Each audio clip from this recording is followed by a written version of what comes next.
terkadang kita muncul itu iklan atau gambar, pergi masing-masing pergi ke restoran, masing-masing sibuk dengan handphonenya, suami dengan istri, anak dengan orang tuanya, masing-masing dengan handphonenya, tanpa ada perbualan kekeluargaan yang adil.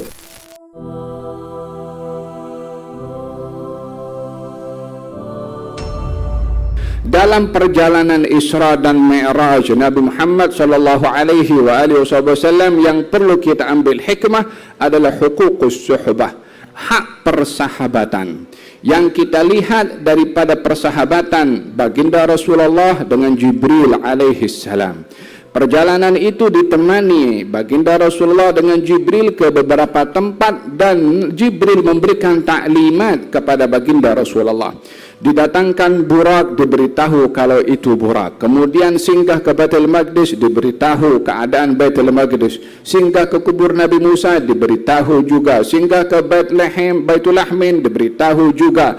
Ketika naik ke langit yang pertama, kedua, ketiga, diberitahu. Ini adalah Rasulullah SAW jumpa dengan Nabi Adam. Walhasil ditemani oleh Jibril dan diberitahu oleh Jibril sepanjang perjalanan.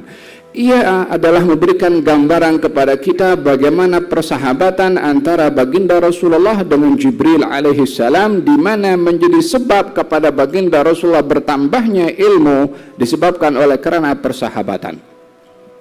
Kita perlu untuk memastikan dalam hidup ini bahwa faktor yang mempengaruhi kepada manusia dalam karakter, dalam akhlak, dalam tindakan dan sikap itu adalah persahabatan.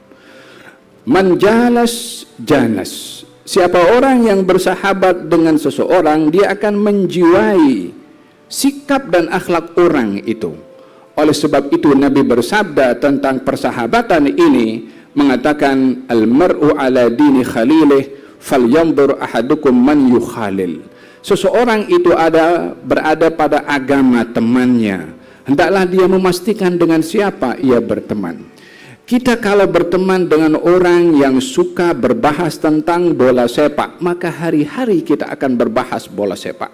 Bila kita berteman dengan orang yang suka dengan F1, maka hari-hari dia akan berbicara tentang F1, di mana dia punya link, dia akan berbahas itu semua. Berteman dengan siapapun, tengok karakternya orang itu, maka dengan itu kita akan terpengaruh dengan teman tersebut. Tak kira laki-laki, tak kira perempuan. Oleh sebab itu yang diperingatkan oleh Nabi SAW tentang pengaruh lingkungan dan teman, ketika baginda bersabda, iyyakum wa khadra'id diman, hati-hati kamu dengan perempuan yang namanya khadra'id diman. Apa itu khadra'id diman ya Rasulullah? Al-mar'atul hasna fi mambatis su'. Perempuan yang cantik dikelilingi oleh lingkungan yang tidak sehat, yang tidak baik.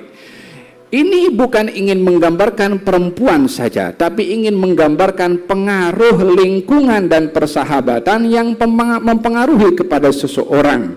Zaman kita sekarang ini, persahabatan bukan hanya teman, tetapi persahabatan adalah handphone juga. Kadang-kadang dengan handphone orang lebih rapat berbandingkan dengan temannya, mungkin lebih rapat juga dengan keluarganya. Terkadang kita muncul itu iklan atau gambar, pergi masing-masing pergi ke restoran, masing-masing sibuk dengan handphonenya, suami dengan istri, anak dengan orang tuanya, masing-masing dengan handphonenya, tanpa ada perbualan kekeluargaan yang adil. Ini pun bahagian daripada persahabatan yang mempengaruhi kepada seseorang, yang kalau baik, baiklah pengaruh itu, kalau buruk, buruklah pengaruh itu. Di dalam hadis yang diriwayatkan atau dihimpunkan oleh Al-Imam An-Nawawi dalam kitab Riyadhus Shalihin, seseorang yang membunuh 100 orang itu yang ingin bertaubat, kemudian kata seorang alim itu mengatakan kepada orang itu, kalau kamu ingin bertaubat, maka tinggalkan negeri kamu dan berhijrahlah ke negeri sebelah sana, karena di situ ada orang-orang yang baik beribadah kepada Allah. Disuruh tinggalkan negerinya karena negerinya banyak orang-orang jahat. disuruh berpindah ke negeri yang lain karena di situ ada orang-orang yang baik. Apa sebabnya Nabi menceritakan hal yang sedemikian kalau bukan ingin memberitahukan tentang persahabatan yang mempengaruhi kepada sikap dan karakter seseorang dalam hidup ini. Oleh sebab itu dikatakan dalam hadis Nabi Muhammad sallallahu alaihi wasallam, jalisul kubara wasailul ulama wa khalitul hukama. Jalisul kubara, duduklah kamu dengan orang-orang yang besar, yakni besar kedudukannya di sisi Allah, dan sailul ulama, bertanya kepada ulama, wa khalitul hukama, bergaullah dengan orang-orang yang ahli hikmah, karena kamu akan terpikat dan terpengaruh dengan hikmah yang ada kepadanya. Dikatakan man lam yanfa'ka lahdhuh lam yanfa'ka lafdhuh. Kalau orang itu tidak bermanfaat sesaat bersama dengan orang yang dia berteman dengannya, maka lafaznya pun tidak akan memberi manfaat. Oleh sebab itu persahabatan di dunia ada kesannya nanti di akhirat. Adakah dia termasuk daripada orang-orang yang dia akan selamat dengan temannya, atau dia akan binasa juga dengan temannya? Bukankah di dalam Al-Quranul Karim Allah Subhanahu wa Ta'ala berfirman mengenai persahabatan? Katanya persahabatan yang ada pada zaman baginda Rasulullah sallallahu alaihi wasallam ketika kaum musyrikin enggan untuk bersahabat dengan baginda Rasulullah, namun bersahabat dengan orang-orang yang lain, mengatakan ya wailata laitani lam attakhid fulanan khalila. Gal celakanya aku, andailah aku tidak berteman dengan si fulan tu. Khalil itu dalam bahasa Arab teman yang rapat. Oh, ketika di dunia best friend, ketika di dunia persahabatan yang tak ada duanya. Tetapi kalau dasar persahabatan itu batil, nanti di akhirat akan menyesal karena bersahabat dengan orang tersebut. Di dalam Al-Quranul Karim Allah berfirman, a'udzubillahi minasyaitonir rajim, al-akhilla yawma idzin ba'dhum li ba'dhin adu illa al-muttaqin. Orang bersahabat di dunia nanti di akhirat akan saling bermusuh, akan saling tuntut menuntut, akan saling mencela dan mencaci, illa al-muttaqin, kecuali orang yang bersahabat di dunia dengan dasar ketakwaan. Yang bersahabat di dunia dengan dasar takwa, nanti di akhirat akan dicari temannya, akan diberi syafaat bila mendapatkan ruang untuk memberi syafaat. Oleh sebab itu di antara asbab yang dapat memberikan syafaat kepada orang lain adalah persahabatan dengan keikhlasan karena Allah di dunia, akan berkesan manfaatnya nanti di akhirat. Demikian dalam dijelaskan oleh Nabi Muhammad sallallahu alaihi wa ala alihi wa sahbihi wasallam. Oleh sebab itu dalam perjalanan Isra dan Mi'raj ditemankan baginda Rasulullah oleh Jibril, tetapi persahabatan itu memberi manfaat. Dengan apa? Ilmu yang disampaikan oleh Jibril kepada baginda Rasulullah, sehingga dengannya bertambahlah ilmu. Oleh sebab yang demikian kata Imam Syafi'i mengatakan, idzal mar'u la yar'aka illa takallufan fad'hu wa la takthur alaihi ta'assufa. Kalau kamu ada teman yang hanya memerhati kepada kamu terpaksa, yakni memerhati karena ada maslahah, nak berteman karena ada kepentingan, nak bersahabat karena ada sesuatu yang ingin didapat daripada persahabatan dalam bentuk keduniaan dan material, tidak ada keikhlasan dalam bersahabat, fada'hu wa la takthur alaihi ta'assufa. Kamu jangan pedulikan, jangan bergantung kepada dia, jangan menyesal kalaupun jauh daripada dia. Bukankah di dalam hadis Nabi Muhammad sallallahu alaihi wasallam menceritakan tentang 7 golongan yang dilindungi oleh Allah?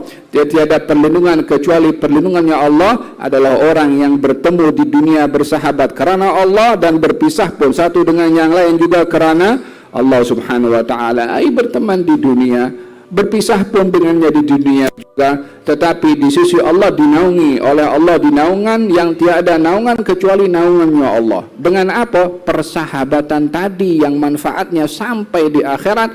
Demikian sabda Nabi Muhammad sallallahu alaihi wasallam, idza lam yakun saful widadi tabi'atun, kalau kesucian, ketulusan dalam persahabatan itu tidak wujud, maka fala khaira fi khairin yaji'u takallufa, tak ada kebaikan pada persahabatan yang dipaksukan, yakni kalau tidak tulus dan tidak ikhlas, tiada makna pada persahabatan tersebut. Salamun ala dunya idza lam yakun biha sadiqun saduqun sadiqul wa'di munsifah.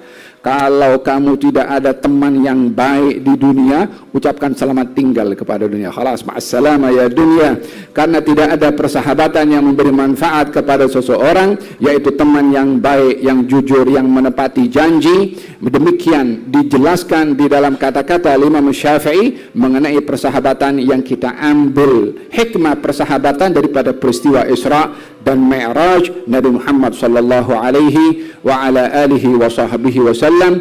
Maka kita ingin berharap daripada majlis yang penuh dengan barakah ini untuk memastikan persahabatan itu sendiri, dengan siapa kita bersahabat. Pastikan teman-teman yang kita bersahabat dengannya memberi kebaikan kepada kita.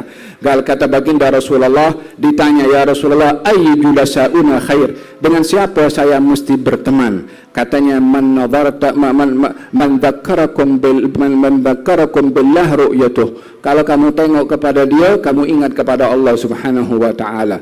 Wa zada fi ilmikum mantuquh, duduk dengan dia kamu bertambah ilmunya. Dan yang ketiga adalah wazada fil akhirati amaluh, kalau duduk dengan dia mengingatkan kamu amalan akhirat. Ini teman yang baik.